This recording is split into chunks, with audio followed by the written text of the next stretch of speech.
पदन्यासक्रीडा परिचयमिवारब्धुमनसः स्खलन्तस्ते खेलं भवनकलहं सा न जहति अतस्तेषां शिक्षां सुभगमणिमञ्जीररणिता छलादाचक्षाणं चरणकमलं चारुचरिते गतास्ते मञ्चत्वं द्रुहिणहरिरुद्रेश्वरभृतः शिवः स्वच्छच्छाया घटितकपटप्रच्छदपटः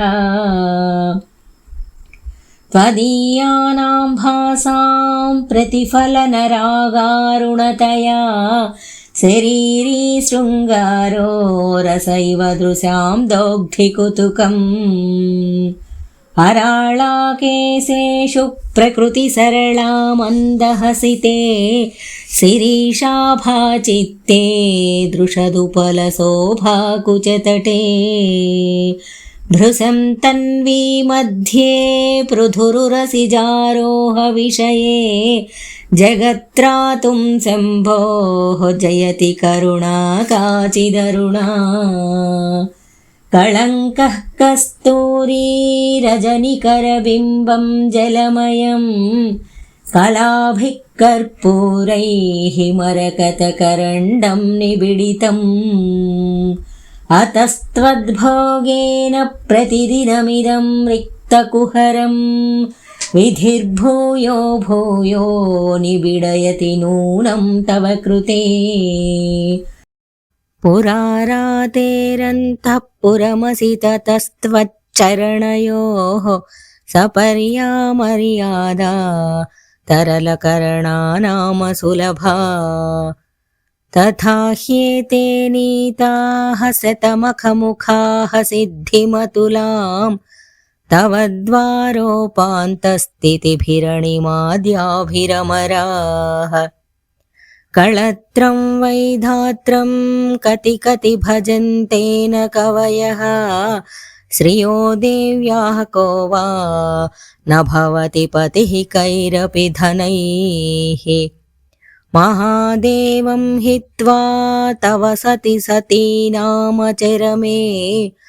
कुचाभ्यामासङ्गः कुरवकतरोरप्यसुलभः गिरामाहुर्देवीं गृहिणीमागमविदो हरेः पत्नीं पद्मां हरसहचरीमद्रितनयाम् तुरीया कापि त्वं दुरधिगमनिस्सीममहिमा महामाया विश्वं भ्रमयसि परब्रह्ममहिषी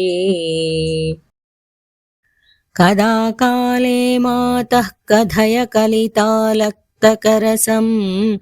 पिबेयं विद्यार्थी तव चरणनिर्नेजनजलम् प्रकृत्या मूकानाम् अपि च कविताकारणतया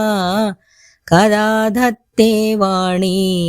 मुखकमलताम्बूलरसताम् सरस्वत्या लक्ष्म्या विधिहरिसपत्नो विहरते रतेः पातिव्रत्यं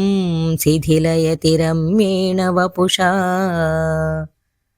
चिरञ्जीवन्नेव क्षपितपशुपासव्यतिकरः परानन्दाभिक्यं रसयति रसं त्वद्भजनवान्